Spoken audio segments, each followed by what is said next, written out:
जय हिंद दोस्तों। इस वीडियो में हम लोग बात करने वाले हैं ऑयल बॉन्ड के बारे में। तो इसमें हम लोग देखेंगे कि आखिर ऑयल बॉन्ड है क्या चीज़। तो हाल ही में सीतारामन जी ने एक स्टेटमेंट दिया है। उन्होंने कहा है कि यूपीए के सरकार में ऑयल बॉन्ड जारी किया गया था और उसके बर्डन की वजह से जो अभी बीजेपी की सरकार है, तो जो टैक्सेस लगता है डीजल के ऊपर, पेट्रोल के ऊपर, जो कि अभी आपको पता है कि 100 रुपये से भी ज़्यादा चला गया है। तो ये उनका कहना है कि ये टैक्सेस में कमी हम इसलिए नहीं ला पा रहे हैं क्योंकि जो यूपीए सरकार है उसने बॉन्ड जारी किया था। तो हम लोग इस वीडियो में देखेंगे कि आखिर इस बात में कितनी सच्चाई है। तो फिर करते हैं इस वीडियो को स्टार्ट।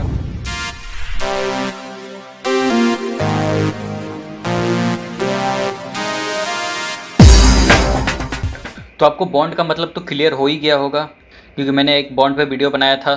तो इसमें मैं बता देता हूँ कि बॉन्ड क्या होता है। कि आप मान लो कि जैसे एक गवर्नमेंट है, तो गवर्नमेंट जो है वो एक्सपेंड ज़्यादा करती है और उसका जो रेवेन्यू होता है वो बहुत कम होता है। जैसे कि मान लो कि सरकार का एक्सपेंडिचर है वो 1000 रुपये है और जो उसके पास पैसे हैं वो सिर्फ 800 रुपये हैं। तो बाकी के जो 200 रुपये है जिसकी कमी सरकार को पड़ रही है वो कहाँ से लेके आएगी सरकार। तो इसलिए सरकार क्या करती है कि 200 रुपये का बॉन्ड जारी करती है। तो लोग क्या करते हैं कि जाकर बॉन्ड खरीदते हैं और वो जो पैसा है वो अपना सरकार को दे देते हैं। और इस बॉन्ड खरीदने के लिए जो लोग बॉन्ड खरीदते हैं उनको हर महीने या हर साल जो है इंटरेस्ट मिलता रहता है इनके ऊपर।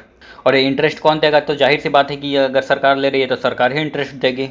मान लो अगर टाइम बाउंडिंग है कि मान लो 10 साल के लिए सरकार ले रही है, तो आपने जो 200 रुपये दिए हैं सरकार को, तो वो क्या करेगी, इंटरेस्ट भी पे करेगी और 10 साल बाद क्या करेगी कि आपको 200 रुपये भी लौटा देगी। तो जैसे कि सरकार अलग अलग डिवीजन में मतलब एक्सपेंड करती रहती है। जैसे अगर किसानों के लिए बॉन्ड हुआ, जैसे सरकार ने बोला कि मैं 10,000 करोड़ किसानों के लिए करूँगा, तो उसको क्या नाम दे दिया जाएगा, जैसे फार्मर बॉन्ड उसको नाम दे दिया जाएगा।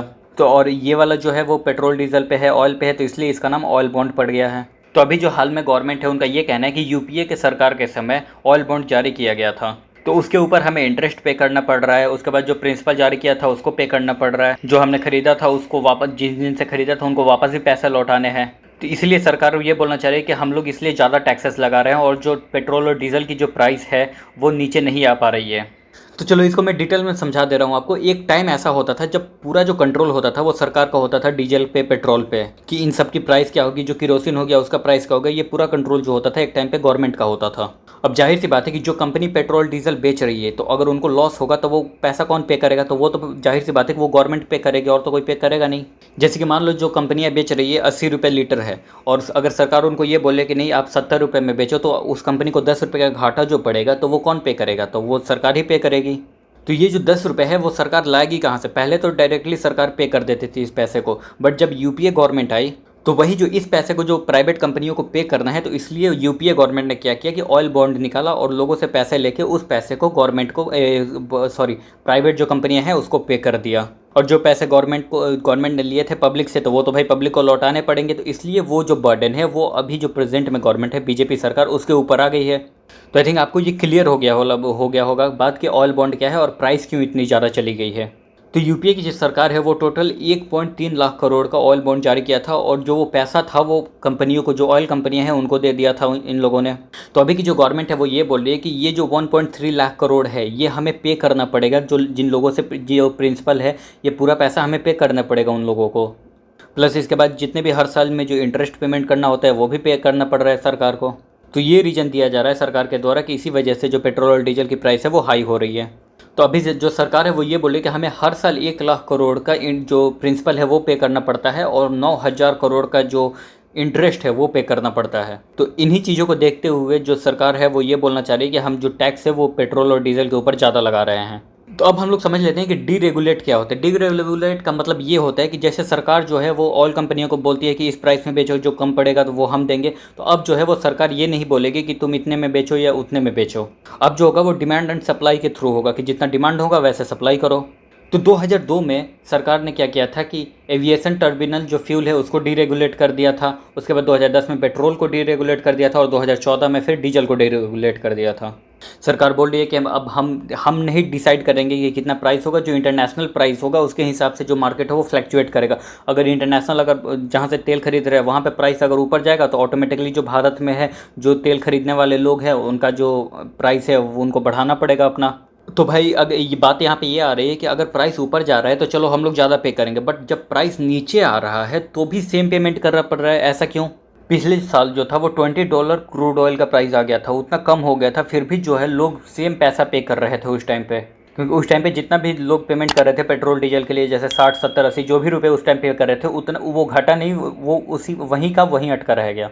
और फिर वापस से जब इंटरनेशनल में जो पेट्रोल डीजल है उसके प्राइस बढ़ गए तो ये ऑटोमेटिकली फिर से प्राइस बढ़ा दिया गया। अब आप देखो आज 100 रुपये से ज़्यादा हो गया है पेट्रोल डीजल का प्राइस। तो इसका ज़्यादा लॉस जो हुआ है वो आम लोगों को हुआ है, और जो बहुत ज़्यादा फ़ायदा हुआ है वो सरकार को हुआ है, क्योंकि गवर्नमेंट जो है वो इसके ऊपर टैक्स बढ़ाते गई है। तो अब हम लोग टोटल बात कर लेते हैं कि आखिर सरकार ने कितना ज़्यादा पैसा कलेक्ट किया है इस पेट्रोल और डीजल के थ्रू। 2020 और 21 की बात कर ले तो 2020-21 में सरकार ने 4.1 लाख करोड़ का अमाउंट जो है वो कलेक्ट किया है सिर्फ पेट्रोल और डीजल के थ्रू। ये जो बात हो रही है वो सिर्फ ये केंद्र सरकार की बात हो रही है, जो कि 45.6% का जो जंप लगाया है इन लोगों ने। जो केंद्र सरकार है वो एक्साइज ड्यूटी लेती है, तो एक्साइज ड्यूटी में सरकार को 2020-21 में 3.45 लाख करोड़ का जो है इजाफा हुआ है। अभी जो पेट्रोल डीजल का प्राइस है उसमें आप ये समझ लो कि 50% से ज़्यादा पे कर रहे हो, वो टैक्स पे कर रहे हो। मान लो 100 रुपये का पेट्रोल है तो समझ लो कि 55 और 60 रुपये आप सिर्फ क्या पे कर रहे हो, टैक्स पे कर रहे हो। और जो 45 रुपये है वो एक्चुअल प्राइस है पेट्रोल डीजल का।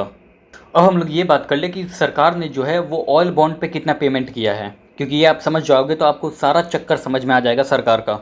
तो पिछले 7 सालों में जो सरकार ने पेमेंट किया है ऑयल बॉन्ड के ऊपर वो सिर्फ 70,000 करोड़ के आसपास किया है। ये एक साल की बात नहीं, ये पिछले 7 साल की बात है। तो ऑयल बॉन्ड कितने का जारी किया गया था, 1.34 लाख करोड़ का, और इसमें से जो प्रिंसिपल है वो सिर्फ सरकार ने कितना पे किया है, 3,500 करोड़।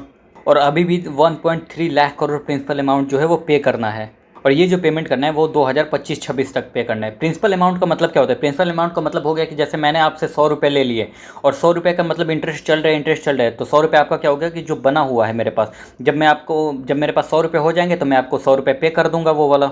तो वो जो 100 रुपये आपको पे करूंगा तो वही है प्रिंसिपल अमाउंट। तो बाकी का जो पैसा है 70,000 करोड़ में से वो सिर्फ इंटरेस्ट अमाउंट सरकार जो है वो पे कर रही है।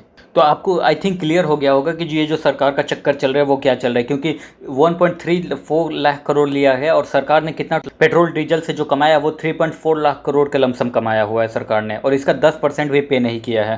तो इसलिए जो सरकार आपको तर्क दे रही है कि हम ऑयल बॉन्ड की तरह से जो टैक्स है वो बढ़ा रहे हैं, तो ये बिल्कुल भी सही नहीं है। तो इसलिए कांग्रेस सरकार ने ये कहा है कि ये जो तर्क दिया जा रहा है ऑयल बॉन्ड के ऊपर ये बिल्कुल भी सही नहीं है, ये सिर्फ लोगों को बेवकूफ़ बनाने के लिए किया जा रहा है और कांग्रेस के खिलाफ बोलने के लिए किया जा रहा है कि ये ऑयल बॉन्ड जो कांग्रेस ने ले रखा है उसका हम लोग अभी इंटरेस्ट पे कर रहे हैं और प्रिंसिपल पे कर रहे हैं।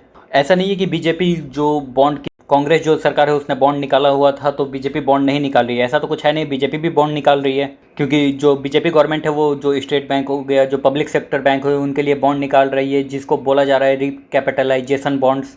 और ये जो बॉन्ड निकाला हुआ है सरकार ने 3 लाख करोड़ से भी ज़्यादा का बॉन्ड निकाला हुआ है, और इसको जो पे करना है 2028 और 35 के बीच में पे करना है। तो अब ये जो बर्डन है वो तो 2028 में जो सरकार आएगी उसके ऊपर आएगा, और 2035 में जो सरकार रहेगी उन लोगों के ऊपर आएगा ये वाला बर्डन।